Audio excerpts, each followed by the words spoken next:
Taco Palenque fans, we have something special for you. Try the Casero Taco now for only $2.75 Monday through Thursday. Flavor packed with premium sirloin rice and refried beans. Only at Taco Palenque. At participating locations for limited time, not valid for delivery. Other restrictions may apply. From a top-secret network of highly secure locations across North America, this is the Spurs Insider, brought to you by Taco Palenque. I am your host, Mike Finger, joined by our usual panel of Express News Spurs beat writers Jeff McDonald and Tom Orsborn, and Express News sports editor Nick Talbot. We're going to talk about how Victor Wembanyama is adjusting to the NBA, all the lessons he's learned. He's learning about life in professional basketball in America. Jeff McDonald has learned about time zones in America in his 17th season covering the San Antonio Spurs. He is joining us from a secure location in Indiana on this Tuesday morning. Jeff, you figured out the clocks. You're adjusting just like Victor is. How is it all going? What day is it where you are? Where we are, it's November of 2023. Okay. I wanted to check what month it was. I wasn't sure how time zones work. This was an issue getting into the podcast this morning. We have it all figured out. We can talk about quite a week in Wemby Mania. We recorded last week's podcast.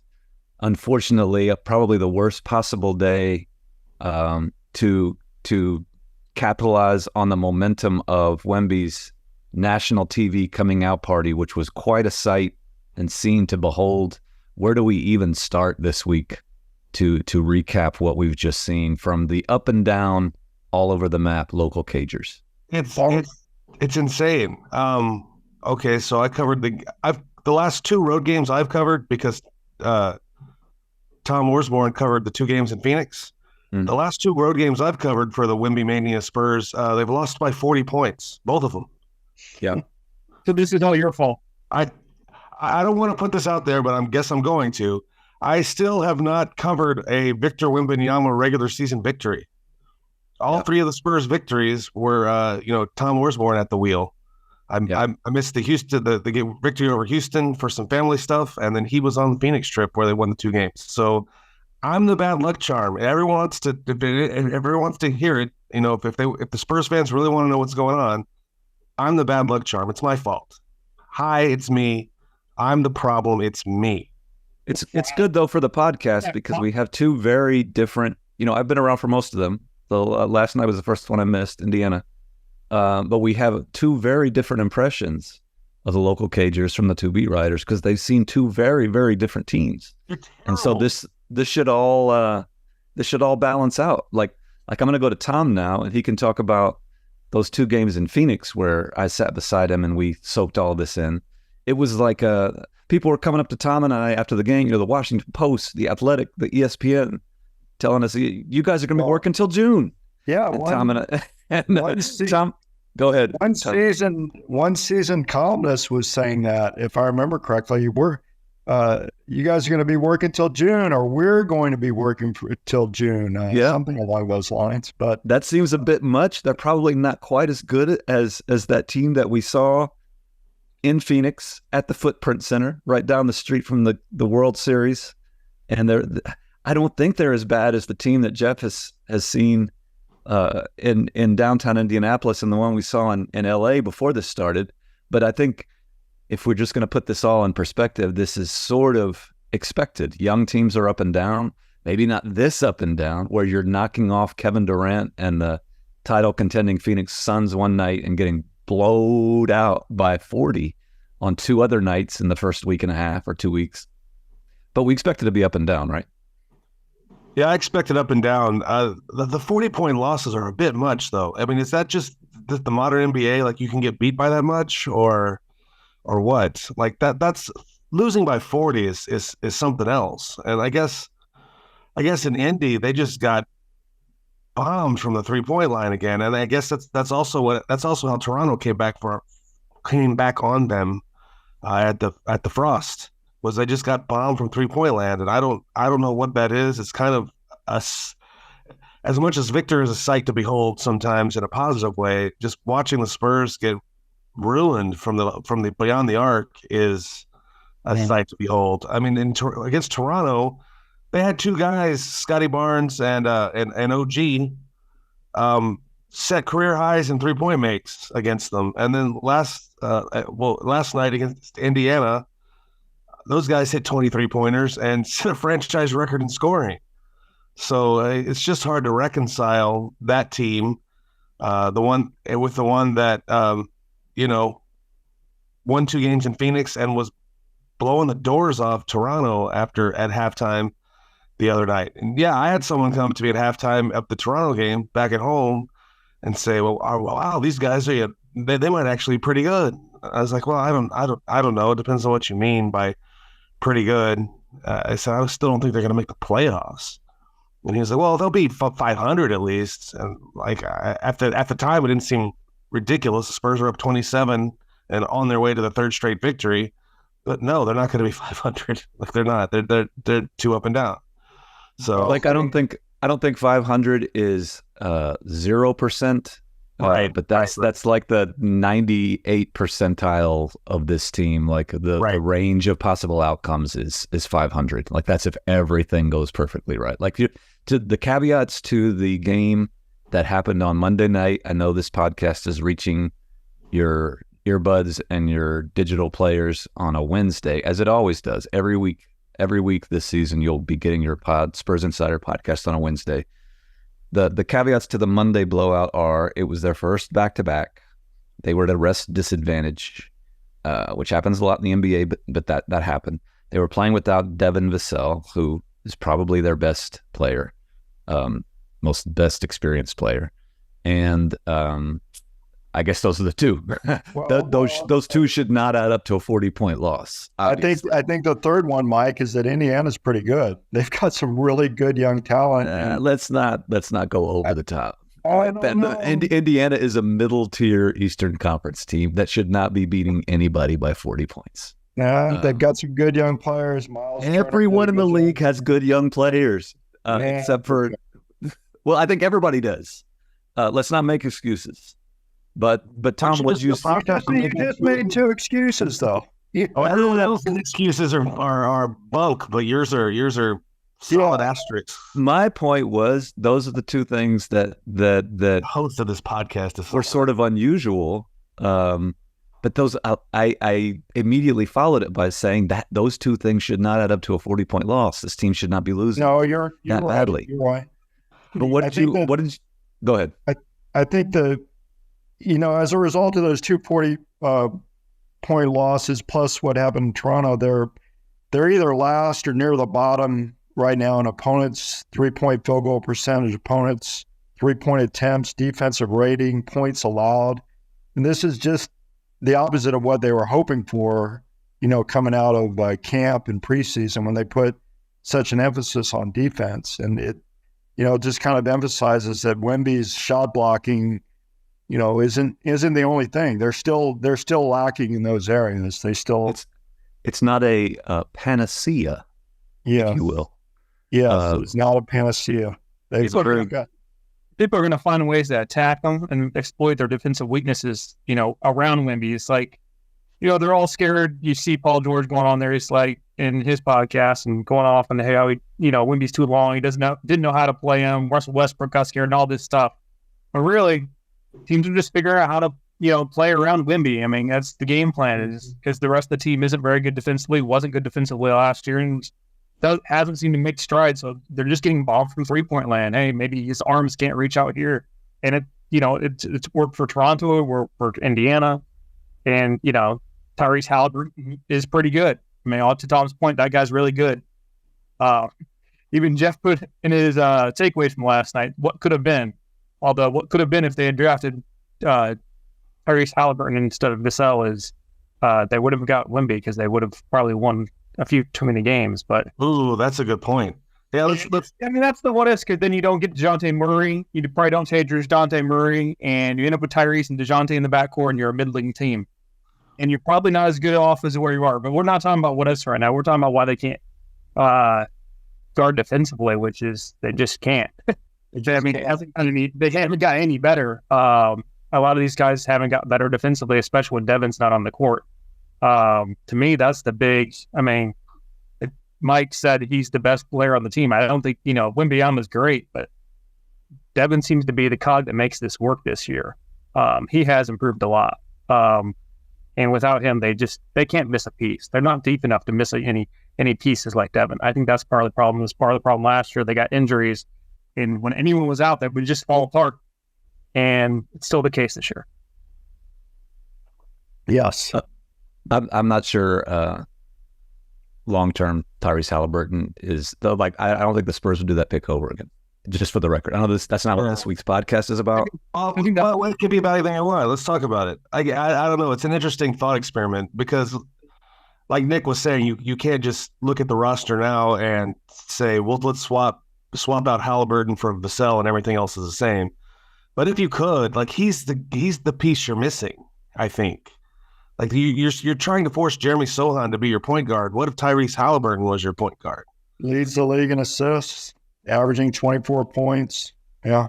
The trickle down. There's all these different permutations of this discussion. Right.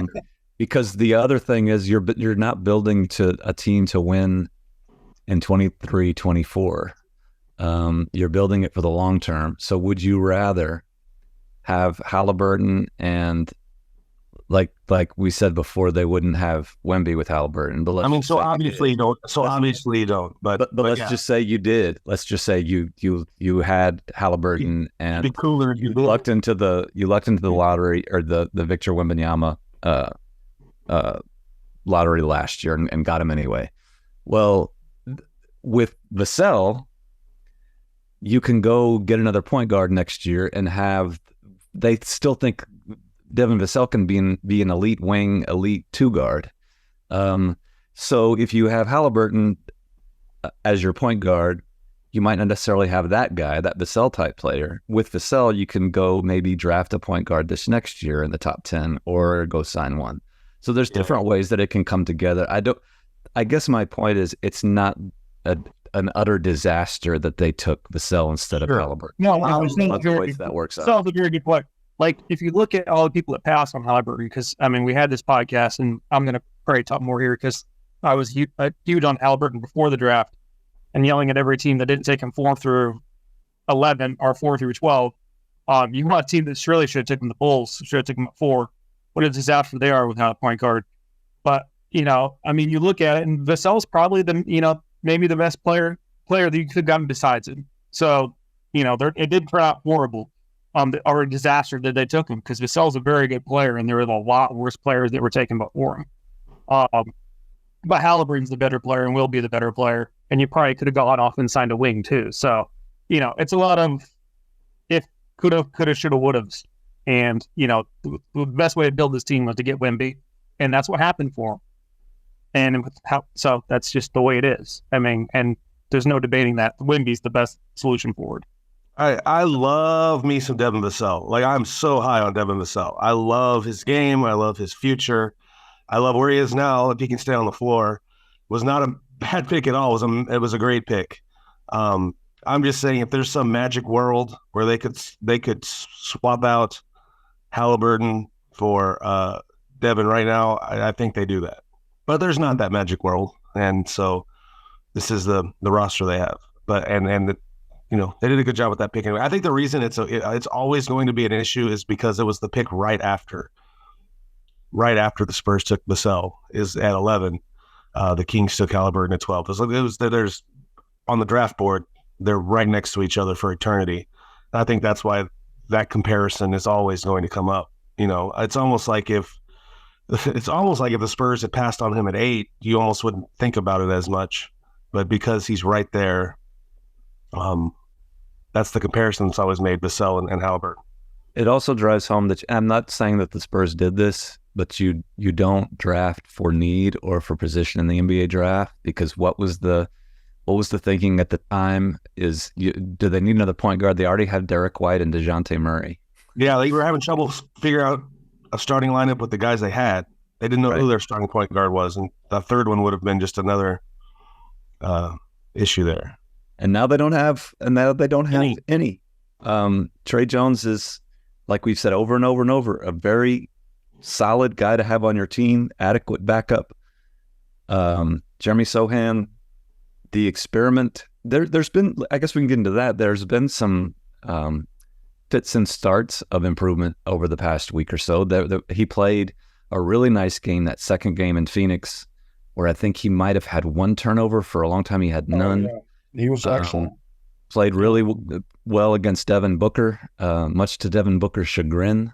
Got into it a little bit during a mid-court sort of, not scuffle, but Devin Booker basically leg tackled him way away from the ball. And for the next minute and a half, Jeremy was in his face. And I don't think the TV cameras picked this up, but there was tweets out there with Devin Booker talking trash to Jeremy kind of responding to that. I think that's yet another one of these cases where Jeremy's getting under somebody's skin, but in this case, it was Devin getting under Jeremy's skin. And I asked Jeremy after the game, did Devin leg tackle you? And he said, yeah, I thought that was dirty of him. I should not do accents on this podcast, but yeah, that was fun to watch. And I think Jeremy, just aside from that, played a nice all-around floor game. Offensively, defensively, he made some good passes. You know, as Pop says over and over, he's not Chris Paul, but he's getting there. And I think that this, again, it's not going to be an overwhelming success, but I don't think he's going to be the black hole disaster that some fans were afraid this was going to be early in the season. They were both great that night. Trey Jones was great. It was the best game by that combo. They were just outstanding in Phoenix, that second game. While Victor Wembanyama was scoring 38 points. Yes. And just taking the world by storm. What are you going to remember about that night, or about either of those two nights in Phoenix, which was really Victor Wembanyama's NBA holy cow coming out party, Tom? The leather-lunged elderly fan behind us. That was impressive to have that much energy at that age. That was really neat. Would you conservatively say that this lady might have been 90 years old? Oh my gosh, yeah, north of 90, but going very strong. Never stopped. Non-stop. Never. Just had probably much like Wemby that night. She kept bringing it.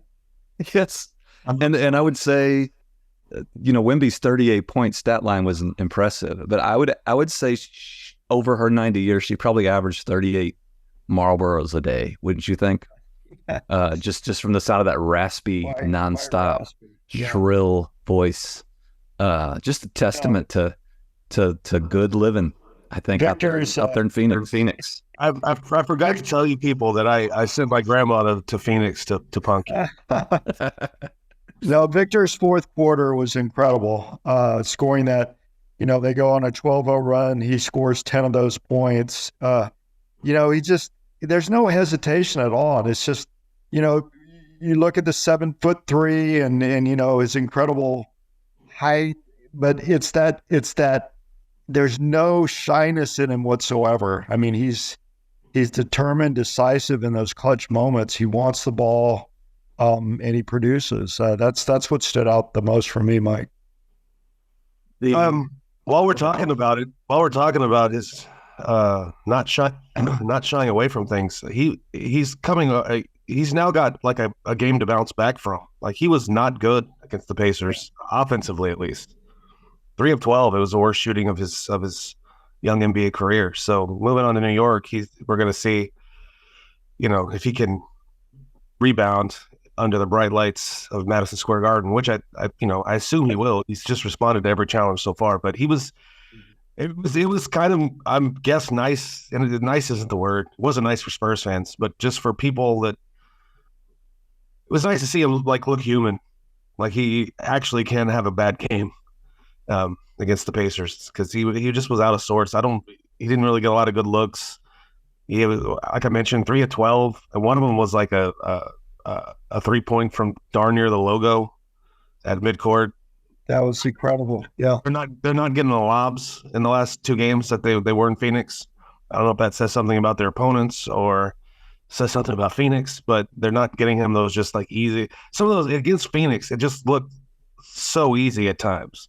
Where just throw the ball high in the air and he'll go up and be taller than everyone and just drop in the basket. Wasn't able to do that against Toronto. Those guys are really long and rangy, and wasn't able to do it against the Pacers either. So seeing how he'll bounce back in New York is kind of something to watch going forward. I guess this podcast will hit the earbuds on Wednesday, so that game in New York will be Wednesday night. You can listen to this podcast, watch the game, and then read all about it on expressnews.com or in your Dead Tree edition. You can subscribe to the Express News newsletter. Am I doing this right? Yeah. Okay, I'm doing this. I'm doing this right. Go ahead. Keep going. I think that's it. Express News newsletter. What do you want to add to that? Well, I just want to comment. You handled it fine, so I'm just going to move on. There's no reason to add any more. You did it perfect. You can do it every week if you want. No, it just popped in my head that we write things for a living like that. I think that at least that used to be our main job. So it would be nice if people would read them. Now we're podcasters. You mentioned how easy it looked in Phoenix, and I guess I'm splitting hairs here, but it depends on your definition of easy, because on one hand, basketball seemed easier in general for the Spurs in those 2 games because you could just throw the ball up to the rim and Victor would get it. But some of his finishes were incredibly difficult and sort of jaw-dropping because the lobs weren't great. There was a Keldon Johnson play where he got trapped at the top of the key and just sort of fired what he should have done. It fired the ball towards the top of the backboard. And you thought, what the heck is he doing? And Victor somehow goes up and gets it and gets a basket out of it, which was just amazing. Just to clarify for everyone, he only made that pass because it was Victor. It wasn't like he was just throwing. Like, so was the I guess we're splitting hairs here because yes, the concept is easy because Victor is so good, but the individual plays that Victor makes on some of these lobs, you have to watch 2 or 3 or 4 times to kind of appreciate how incredible it is. There was a Devin Vassell lob where Victor started on the left side of the paint, and Devin Vassell was sort of towards the top of the key on the left side of the paint, and Devin throws this really high lob to the right side of the rim, and Victor kind of gets behind his man, reaches out with his left hand all the way to the other side of the paint, and he didn't make the basket, but he saw a cutting Jeremy Sohan coming to the basket, and he just kind of tipped it to Jeremy for a layup. When we were coming back from Phoenix, I wrote something along the lines of like, Victor's already changing the NBA because all the strategery, the plays that Greg Popovich has stayed up late nights his whole career trying to devise new ways to beat the game of basketball became a whole lot simpler because all you got to do is lob it inside. That's how it looked in Phoenix. The 2 games since have kind of proven it might not be that simple because, as Jeff said, against especially second half against Toronto, the whole night against Indiana, they tried a few of those lobs and they didn't necessarily work out. Like Victor has to be sort of in the same zip code of the lob for it to work. He has to be on the same side of the court for it to work. You can't necessarily just throw it into the crowd and think he'll get it. But I think that's probably going to be a work in progress for a while. Coming out of Phoenix, it was like that old cliche Jerry Seinfeld punchline, like, why don't they make the whole plane out of the black box? Yes. Or like, why don't they make the whole plane out of throwing lobs to Victor Wembanyama? Why don't you throw it to the tall guy every time? And I think I guess another topic to broach here, just based on fan reaction. There's been in the losses, in the closer losses, Dallas, Toronto. I guess those are the main 2 because the other losses were blowouts. But there was this sort of exasperation about why the ball doesn't go into the tall guy every time down the stretch. And I think the first loss to Dallas was a case where the Spurs just didn't know what to do. They were in their own old habits. Keldon Johnson even talked about this, about how he realized after that game he should have made the pass inside instead of doing what he did last year. That was a lesson learned. Against Toronto, it was just those lobs were more difficult that whole second half, and I don't think there were as many occasions where it was like they clearly should get the ball to Victor here. It was just sort of out of sorts.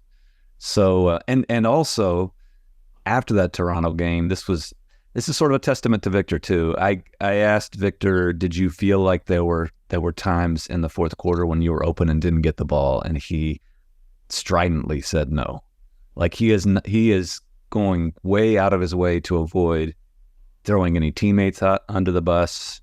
He's not going to be a bad teammate in any way, shape, or form, and that's kind of a credit to him. But I do think there are ways for the Spurs to improve how they get him the ball, how they use him down the stretch of these games.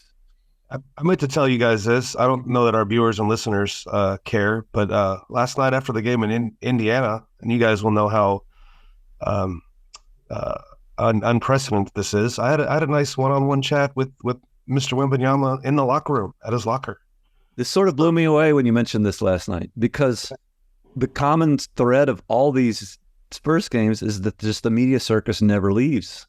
Like there's just, it was a clown car in LA.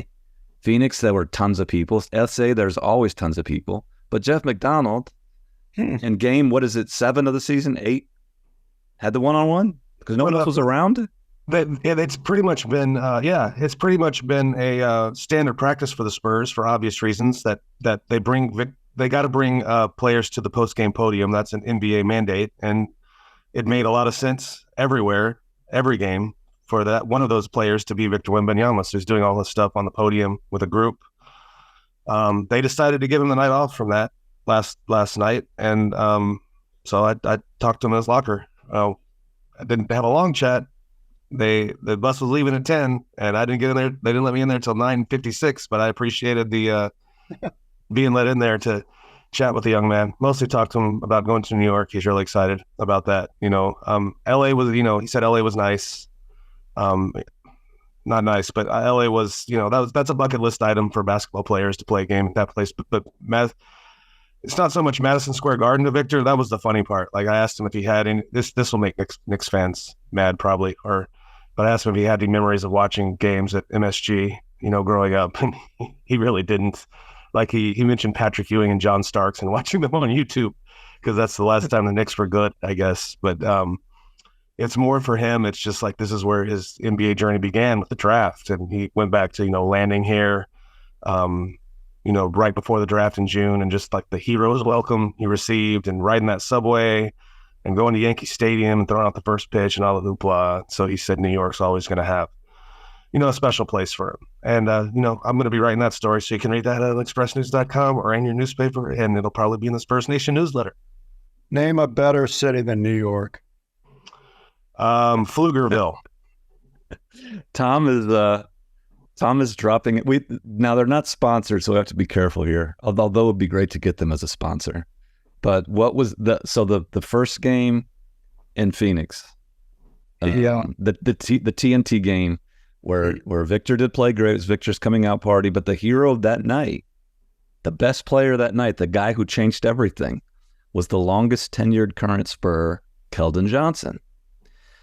Keldon Johnson is a delightful young man who has long expressed a penchant and a love of Buc-ee's, as we all know quite well. And so, Tom, you want to tell the rest of the how this unfolded? I asked Devin about. It just impressed me how he wrestled the ball away from Durant in the corner when they trapped him with Trey Jones. It wasn't going to be denied. He took that ball away out of the grasp of the great Kevin Durant. And Devin Vassell, commenting on it, said he's a strong expletive. Mother bleeper. Mm-hmm. So I relayed that to Keldon, when he was at the podium. And he said, yeah, something, gave a humble answer. And I said, maybe it was the Buckies. Mm-hmm. And that's to which Keldon responded with a phrase, a slogan that honestly should be on T-shirts, commercials, podcast advertisements for Buckies for a long time now. And what was that slogan, Tom? Name me a better gas station.